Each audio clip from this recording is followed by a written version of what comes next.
Okay, so welcome back to the deep dive. Great to have you with us again. Good to be back. If you joined us last time, you'll remember we took a pretty deep look into runes in the Viking Age. Yeah, that ancient writing system, those carvings on stone and wood, just like the sources describe them. Fascinating stuff. It really gave us a feel for that world, didn't it, through their own inscriptions? Exactly. A direct link, almost. Understanding the history, the culture embedded right there in the stone. And now we're kind of building right on top of that. We're shifting focus, but staying with the Norse world to look at something huge, maybe less visible now, but, well, permanent. Which is? How Old Norse fundamentally changed the English language. We're talking grammar, vocabulary, the whole structure. Ah, right. A massive topic. And it wasn't just, friendly borrowing over tea, was it? No, definitely not. The sources are clear. This came out of conflict, invasion, settlement. The Viking Age. Lindisfarne gets mentioned, of course, the brutality. But they weren't only raiders. True. Their invasions, then settling down, especially from, the late 8th century onwards? Yeah, through to the 11th century, roughly. Yeah. That created this intense, long-term contact between Old English speakers and the Old Norse speakers coming in. And the key thing here, the reason it had such a massive linguistic impact is something the sources really stress. That the languages were actually quite similar to begin with. Exactly. Maybe surprisingly similar. Linguistic cousins, you could say. Right. Both came from Proto-Germanic. Old English from the West Germanic branch, Old Norse from the North Germanic side. So that shared DNA, that family connection, made it way easier for words and grammar to mix and merge, didn't it? Much easier than if they had been completely different language families. It paved the way for really deep changes. Okay, so that's our mission for this deep dive. Yeah. Dig into those sources and uncover how that historical clash and mixing didn't just add a few loan words, but actually reshaped the English you're hearing right now, the very fabric of it. Yeah, we're talking fundamental shifts, not just surface decoration. So, thinking about that scope, what do the sources tell us about the overall effect? How widespread was this Old Norse influence? The material makes it clear it was dramatic. It wasn't minor. It touched pretty much everything. White. Grammar, obviously. Loads of vocabulary. Place names, you see it all over the map. Even personal names. It changed how people talked and what they called things and themselves. And it wasn't the same everywhere in England, right? The impact varied geographically. Oh, absolutely not uniform. The sources definitely point to a concentration. Much, much stronger in the north and the east of England. That's the area we know as the Danelaw. Exactly, where Viking settlement was heaviest. And you can still, apparently, hear echoes of Old Norse in some Northern English dialects today. Little linguistic traces left behind. And the status of the languages. Because Old English was the majority language, surely. It was, across England as a whole. But in the Danelaw, Old Norse had clout. It had prestige. Why was that? Because the Danes, the Norse settlers, they were often the rulers, the landowners, the powerful ones in those areas. The sources note this status difference. It wasn't just a minority language being swallowed up. Okay, so powerful settlers, related language. Let's get into the grammar then. This is where the sources say things get really interesting. It wasn't just borrowing, it was mixing and simplification. Yes, that's probably one of the biggest takeaways from the sources. This side-by-side living, the need to communicate, it kind of forced the languages to find common ground. And a major effect was that Old English started shedding its complex grammatical bits. Its inflections, you mean? Yeah, exactly. Those complicated endings on nouns, pronouns, adjectives. The ones that told you if it was singular or plural, masculine or feminine, subject or object, all that stuff. Right. Old English had a much more elaborate system for that than modern English. Think German or Latin, maybe, in terms of case endings. So the sources are suggesting that this simplification pushed by Old Norse contact is a key reason why Old English from before the Viking era looks so alien to us now. Absolutely. Compared to texts written after the invasions really got going, the grammar started shifting towards something, well, a bit more like what we speak. Like trimming the grammatical tree. Yeah, that's a good way to put it. Pruning away the more complex branches. Yeah. The sources also talk about verb phrases. Oh, yeah. Old Norse apparently made strong use of multi-word verb phrases.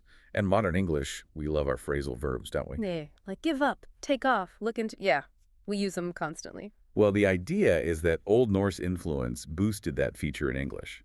Though the sources are fair, they mention some scholars think Celtic languages might have played a role there too. So potentially multiple influences on phrasal verbs. Could be.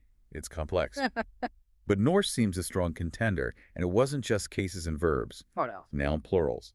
They started defaulting more and more towards the simple S ending we mostly use today, and irregular verbs. Mm. Some of them began the slow shift towards becoming more regular. So it was a time of real grammatical streamlining, driven by this need to communicate between these two related but different groups. It seems so. It's fascinating how languages adapt when they rub up against each other like that, finding a simpler common structure. And the most solid proof of this contact is literally written on the map, isn't it? And in our surnames. Oh, absolutely. The legacy in place names and personal names is, well, it's undeniable. The sources show it clearly. Especially in certain parts of England. Yeah, particularly the East and Northeast. So much Danish influence in the names there. What are the main clues the sources point to, those endings? Exactly. Two big ones. You've got by. In Old Norse, it meant town or settlement, kind of like the Old English tun or our modern town. Right. And then there's thorp. That meant village, or maybe like an outlying hamlet or farmstead connected to a bigger place. And the numbers are pretty staggering, aren't they? They really are. The sources estimate something like over 700 place names end in "sif." You know, places like Derby, Grimsby, Whitby. Rugby, Very common. And Scunthorpe is a classic Thorpe example. All told, the sources reckon maybe 1,500 place names show Norse influence, mainly concentrated in Yorkshire and Lincolnshire, the heart of the Danelaw. It's like a linguistic fingerprint left on the landscape. Exactly. And it extends to people's names, too. Right, the personal names, how did that work? The son thing? Yeah, the sources explain that. The typical Old Norse way to show who your father was just to add son to his first name. So if your father was Jack, you might be Jackson. Precisely. And that became incredibly common in England. Think about how many surnames end in son. Jackson, Johnson, Dixon, Anderson. The sources list these common ones. It's a direct legacy of that Norse naming pattern. And these names, both for places and people, they tell us something about how the settlement happened, don't they? They do. The sources suggest it wasn't just Vikings moving into existing Anglo-Saxon villages. No. The sheer number of new Norse place names, especially those by and thorp ones, suggests they were often setting up shop in new locations. Like pioneers. Yeah, basically. Yeah. Establishing their own settlements, maybe in areas that weren't heavily populated by Anglo-Saxons before. They were renaming the land as they settled it. Okay, so that's grammar, place names, personal names. But the big one everyone thinks about is vocabulary. Words. Yes. The sources talk about a massive influx, like a tide or a flood of Scandinavian words washing into English. Just because of all that contact, the invasion, the settlement. Exactly. Prolonged, intense contact. And how does it stack up against other borrowings, like from French or Latin? Well, according to the sources, in terms of sheer numbers, Norse loanwords are second only to French and Latin borrowings in the whole history of English. Wow. That's huge. It is. But what's maybe even more significant than the raw count is the kind of words that came in from Norse. How so? Unlike a lot of the French and Latin words, which often came in later and were maybe more formal, technical, legal, or religious, the Norse borrowings were often really basic, everyday words. The kind of words you use all the time without thinking. Exactly. Core vocabulary. Which means, even though there might be more French loanwords overall, the Norse words have this disproportionately huge impact because they're so fundamental, so high frequency in how we actually speak. Makes sense. And the sources mention they often have a certain characteristic. Yeah, often quite short, typically just 3 to 5 letters long. Think about common short words. Many have Norse roots. So let's talk numbers and examples. How many Norse words do we actually see in the Old English records? Well, the sources say in the written Old English texts that survive, there are only around 150 or so identifiable Old Norse words. Only 150. That seems low, given everything we've said. It does seem low, yeah. But the sources explain why. Most of the Old English writing that survived comes from Wessex and the West Saxon dialect. And Wessex was the kingdom that most successfully resisted the Danes. Right, under Alfred the Great and his successors. So their written standard naturally reflects less Norse influence than you'd expect in, say, Yorkshire or East Anglia, where the contact was much deeper. The written record doesn't tell the whole story of the spoken language in the Danelaw. Ah, okay. So the influence was probably much bigger in everyday speech, especially in the North and East. It just didn't get written down as much in the dominant dialect. That seems to be the idea. And it's backed up by what happens later. In Middle English, after the Norman conquest, when that West Saxon standard kind of breaks down, Yeah. then you see Norse words really flood into the written language. The estimates the sources mention are way higher, maybe over 2,000 Norse words appearing in Middle English texts. And how many are still with us today in modern English? The sources suggest around 400 plus Old Norse words are still part of standard English. And again, these aren't obscure dictionary words, are they? The examples are striking. No, they're completely core. Things like anger, cake, cut, get, ill, knife, sky, odd, happy, law. I mean, could you speak English without those? Hardly. And sister, take, weak. Yep, those two. But maybe the most mind-blowing example the sources give. It's actually grammatical. Go on. The third-person plural pronouns. You mean they, their, them? Exactly those. Yeah. According to the sources, they come from Old Norse. They completely replaced the original Old English pronouns, which is something like hey, hera, him. Wait, they, their, them are Norse?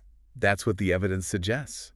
Think about that. How fundamental are those three words to everyday English? It's staggering. Wow. That's not just adding words, that's like replacing the grammatical plumbing. It really is. It shows just how deep the linguistic mixing went, right into the core structures. And this whole period of intense contact, it didn't just change the language piece by piece. The sources suggest it actually, maybe paradoxically, helped Old English become more unified, standardized. Yeah, it's a really interesting argument they make. Yeah. We know that before the Norman conquest, the different Anglo-Saxon dialects were slowly coming together, forming a more unified written standard, mostly based on West Saxon. Right.